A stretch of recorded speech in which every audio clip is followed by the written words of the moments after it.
Las bacterias son un grupo diverso de microorganismos unicelulares procariotas que se pueden encontrar prácticamente en cualquier ambiente. En este caso puede ser agua, suelos, aire, algunos parásitos, otros animales y plantas. Al igual que pues son de vital importancia ya que sirven para ecosistemas de planeta.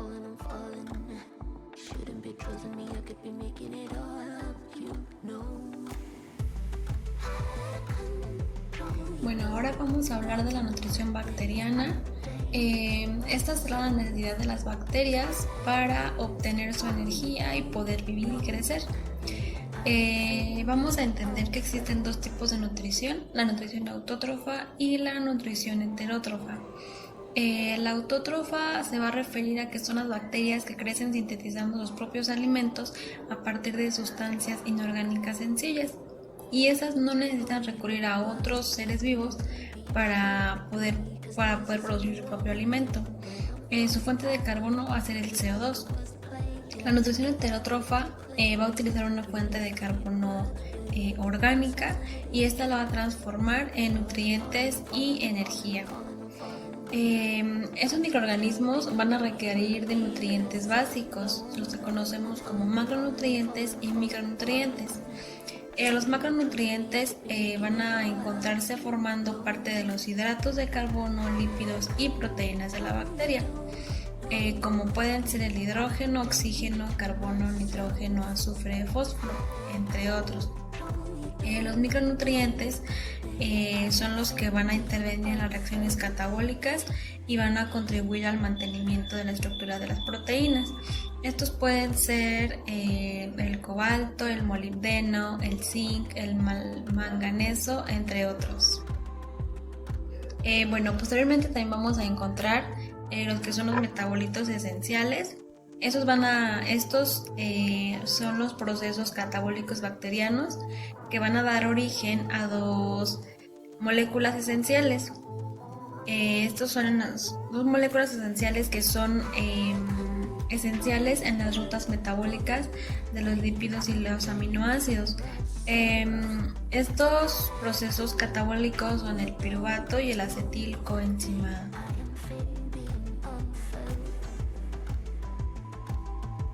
Vamos a continuar hablando sobre las condiciones fisioquímicas de las bacterias.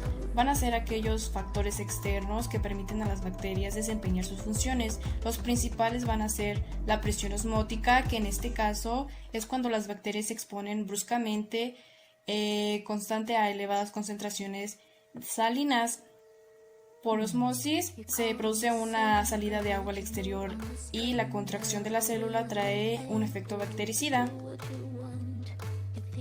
Continuamos con la luz y otras radiaciones. Aquí la necesidad de la luz va a ser una propiedad de las bacterias fotótrofas, que las radiaciones ultravioletas van a ser suministradas directamente por la luz del sol, que pueden ejercer un efecto mutágeno y letal para muchas bacterias.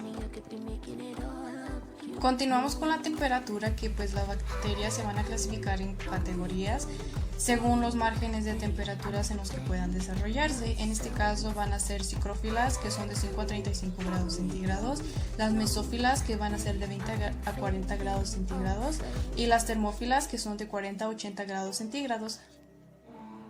Continuamos con lo que es el pH. Aquí la mayoría de las bacterias crecen mejor a un pH próximo a lo que es al neutro o ligeramente al alcalino. También se encuentra lo que es la humedad, que la gran porción de agua que contienen las bacterias van a hacer que comprendan fácilmente lo que es la humedad ambiental. En este caso van a siempre actuar en un sentido favorable para su desarrollo. También se encuentra lo que es el oxígeno, que pues aquí las bacterias se clasifican según su diferente necesidad y sensibilidad al oxígeno. En este caso van a ser anaerobias estrictas, anaerobias moderadas, anaerobias aerotolerantes, anaerobias facultativas, microaerófilas y aerobias estrictas.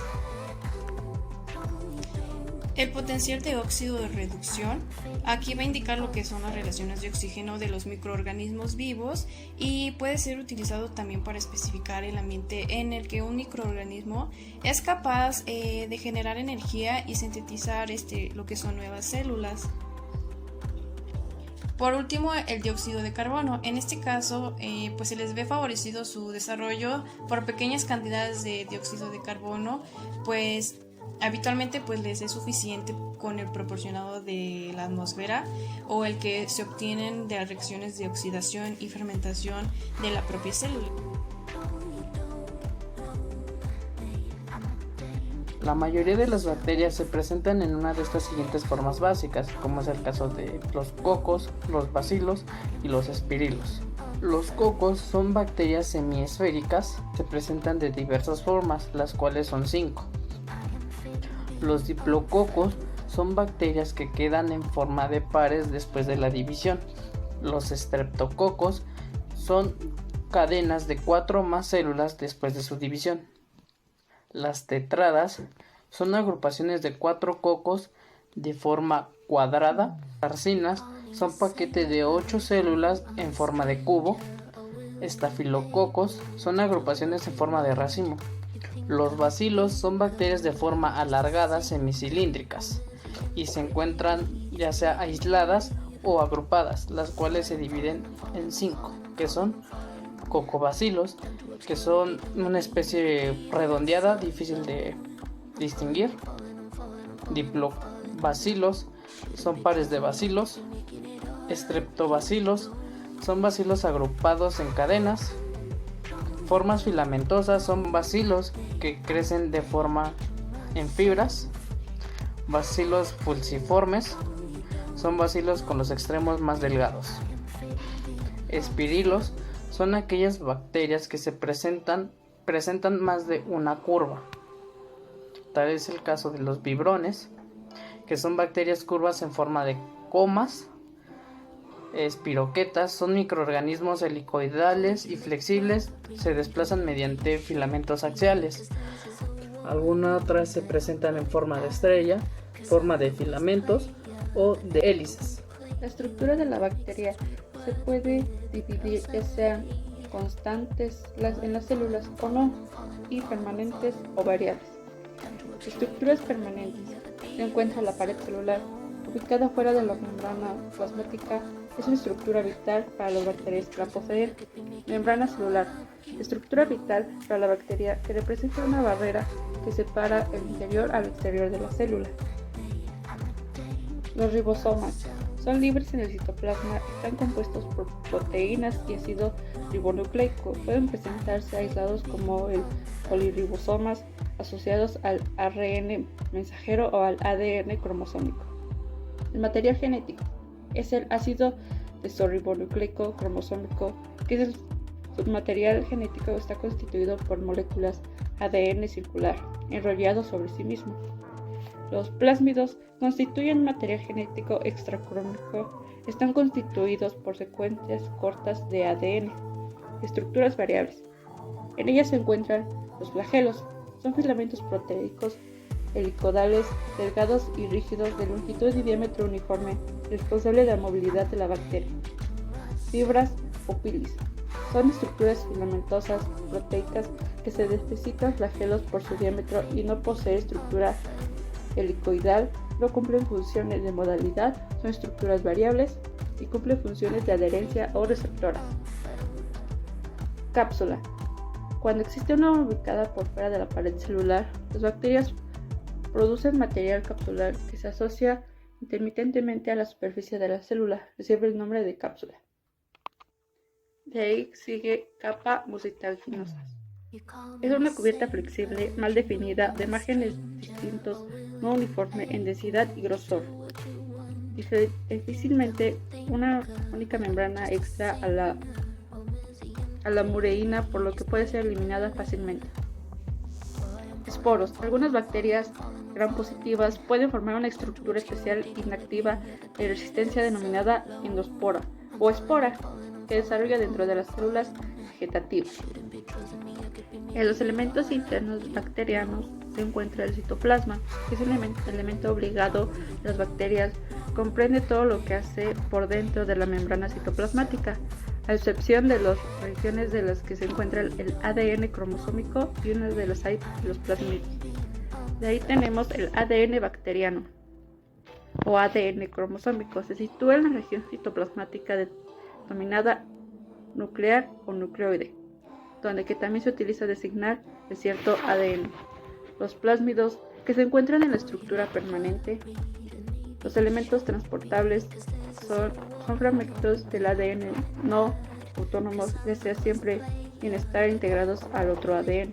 El esporo, que se encuentran en estructuras variables. Ahora los apéndices bacterianos, que son los flagelos y fibras, o pili, que son de estructuras variables. Filamentos auxiliares, no son apéndices para los órganos de movilidad, que emplean las estructuras que desplazarse. Están constituidos por penacho de fibras o endoflageos rodeados por una cubierta proteica. Glicocáliz. Por este nombre suele denominar a todos los polímeros extracelular situados inmediatamente fuera de la pared celular, comprender sus estructuras percútidas o bacterias, cápsula y capa mucosa. Metabolismo bacteriano. El metabolismo bacteriano se define como el conjunto de reacciones químicas mediante las cuales las bacterias se nutren y aseguran su supervivencia por medio de la reproducción. Estos microorganismos tienen un metabolismo catabólico o energético y otro anabólico o sintético. Anabolismo es el proceso en el cual las bacterias sintetizan sus propios componentes producidas de nuevos materiales celulares, el cual lleva el nombre de biosíntesis. Para este proceso se requiere una carga de energía. Este proceso lleva a cabo la transformación de células sencillas a células complejas. Al resultado de este proceso se le conoce como precursores. Algunos procesos de biosíntesis son la de los polisacáridos, biosíntesis de aminoácidos, biosíntesis de purina y pirinas, biosíntesis de ácidos nucleicos y biosíntesis de lípidos. El catabolismo. Bajo este nombre se designan las reacciones químicas llevadas a cabo por los seres vivos, con la finalidad de asimilar los nutrientes. Para ello, degradan compuestos orgánicos complejos en otros más sencillos y obtienen energía, para que posteriormente utilicen el proceso de las biosíntesis. Fases del catabolismo bacteriano. Se dividen en 4. Primera, quimiostasis. La quimiostasis es un tipo de fenómeno en el cual algunas bacterias móviles digieren sus movimientos de acuerdo a la concentración de ciertas sustancias químicas en su medio ambiente. La segunda, digestión. Casi todos los nutrientes necesarios para el desarrollo de las bacterias se encuentran en el entorno de forma macromoléculas, gracias a una serie de enzimas vertidas al exterior, que son enzimas, pueden ser enzimas o compuestos más simples que ya son asimilables. La absorción es el proceso por el cual las moléculas sencillas que surgieron mediante la digestión o se encontraban como tales en forma natural del entorno bacteriano, unas de la salvada barrera de la pared celular penetran en el citoplasma para atravesar la membrana citoplasmática, en el cual ella se divide en 2 facetas, difusión por ósmosis. También hay un cosmo de energía que se refiere en experiencia al movimiento del agua o relación de las concentraciones internas y externas solutos.